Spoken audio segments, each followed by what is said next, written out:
Wow, that's amazing. What have you, right? Let me answer a couple of questions about Shanghai or China in general. Shanghai versus China. I think that Shanghai is a little bit like, okay, a lot different from other Chinese cities because there are a lot of foreigners here. Yes, few people speak English, but still there are people who are speaking English and there are tables with translations. You will not get lost here or in Chengdu or like in those big cities, but if you go to a tiny Chinese city, then you're gonna be in trouble. There is nothing in English. Translator is gonna be your best friend. I mean, the application on the phone. 1 month in Shanghai as a foreigner, what would I do differently? Nothing. Nothing. But for you, I would definitely recommend to download Alipay and WeChat before you come to China because you're going to use it a lot everywhere. And the second tip is buying an eSIM through that Alipay. Also connect your card to Alipay so that you don't need to transfer Chinese RMB to Alipay all the time as I do because I have a Chinese card. I hope that's going to help you. Visa-free entry, how it actually works. Well, this is the easiest part. You just give your passport, no questions at all. Even the arrival card you were supposed to fill in before manually with a paper and a pen. Now you do this right before your flight electronically through the QR code. The main information you need to know is where you're going to stay, how long you're going to be there, and have a departure flight. That's it. So this is very, very easy. As a Russian citizen, you can be here for 30 days in a row without leaving the country. Could I actually live in China as a nomad, as a digital nomad? I think yes, definitely yes, because I feel great in China. I love Chinese food. I love Chinese culture, people, architecture. The way I live my life and routine here, I enjoy it a lot. So I will definitely live here. Would I raise children here? No. Probably in international school, yes.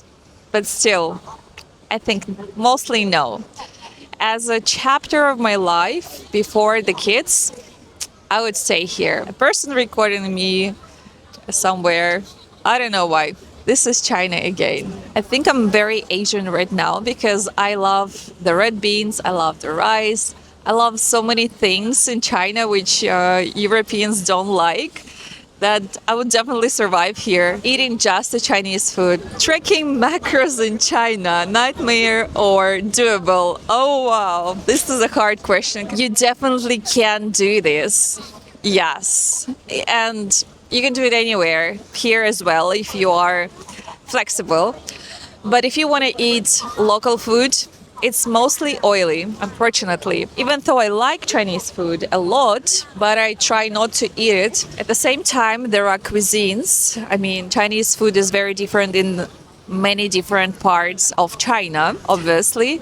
And there are parts of China with food which is actually steamed, boiled. Like they don't use a lot of oil. This is going to be your option. The second point is that everything is written in kilojoules, not in calories. So be prepared. You just need to divide the number in kilojoules to 4.184 as far as I remember. I created my own application for macros, so I just built a feature which allows me to switch from calories to the Chinese kilojoules. There are a lot of healthy options in like Lawson, Family Mart, in any restaurant actually. You can just buy vegetables, milk, eggs, which are delicious. Try those eggs which are boiled in soy sauce and tea.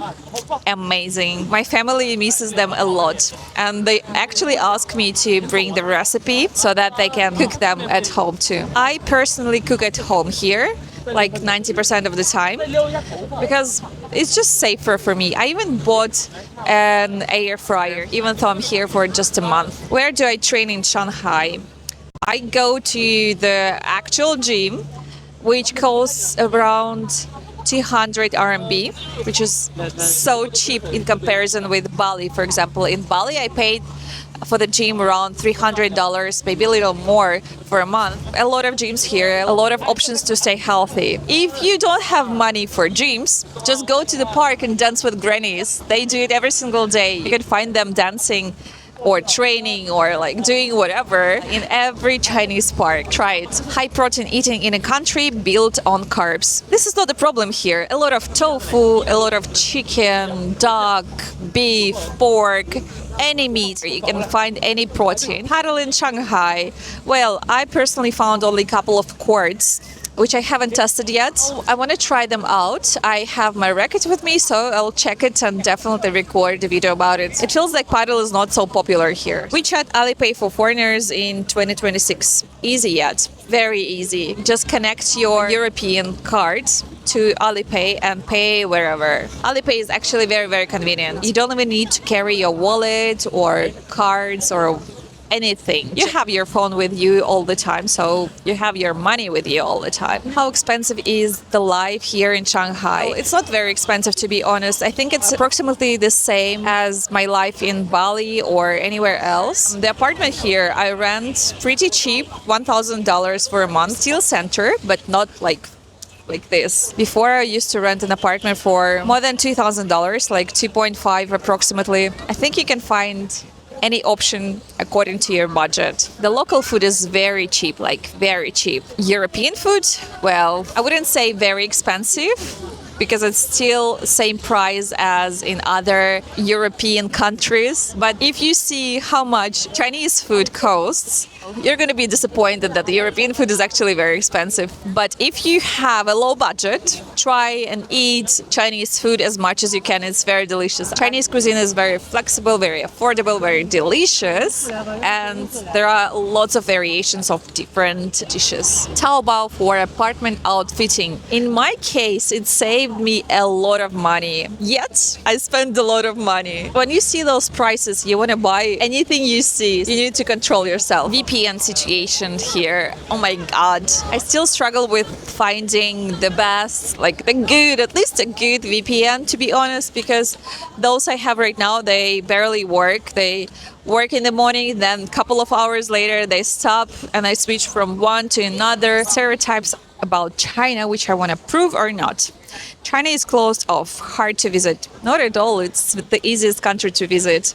You don't even have to apply for a visa to come here. First of all. Second of all, yes, few people speak English, but you can use a translator, AI, anything. It's very easy, very simple. The applications for taxi, foods, everything is easy. Don't worry. Everything is fake copycat. There are fakes here. They're barely sold. Everything is actually very good quality. And the food is amazing. The vegetables, the fruits, they are actually delicious and not fake at all. Chinese people are cold and friendly to foreigners.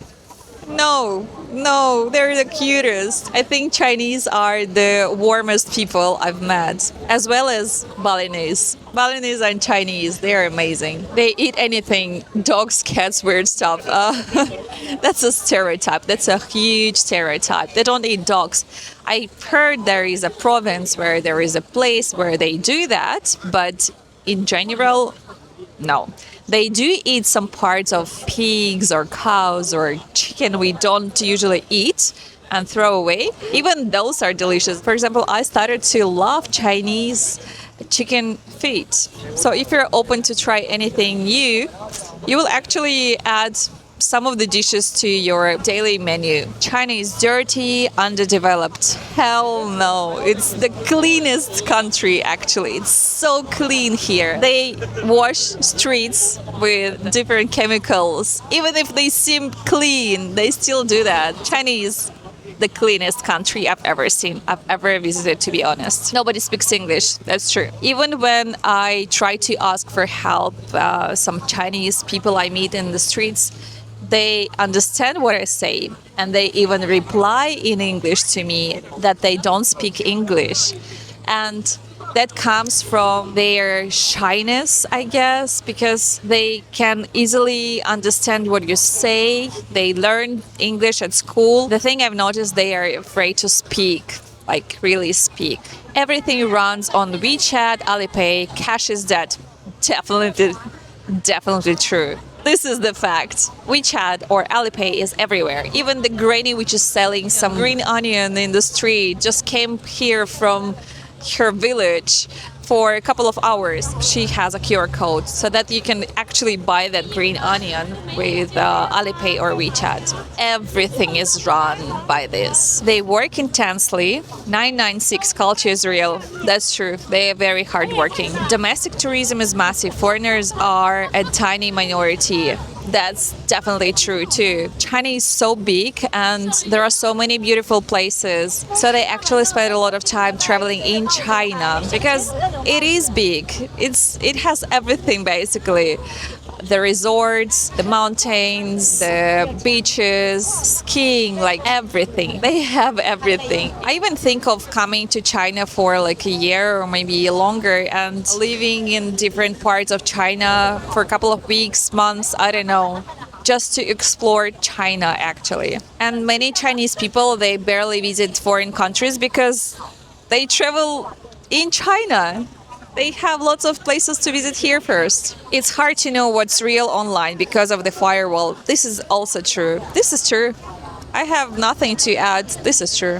Of course, a younger generation, they use VPN to watch YouTube videos or they have Instagram, but the majority of the country, they don't even have VPNs. They don't even know how to use it. So they're okay with their own applications like WeChat, Douyin, Xiaohongshu, and they're happy with it.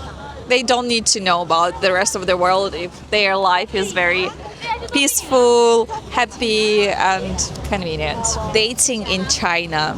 Well, there are not a lot of foreigners. I barely dated here. There are still foreigners. But being a European man is actually very, very cool here because Asian girls, they will be very glad to date an European guy. Even if you're not very good looking, sorry, you will be very popular among Asian girls.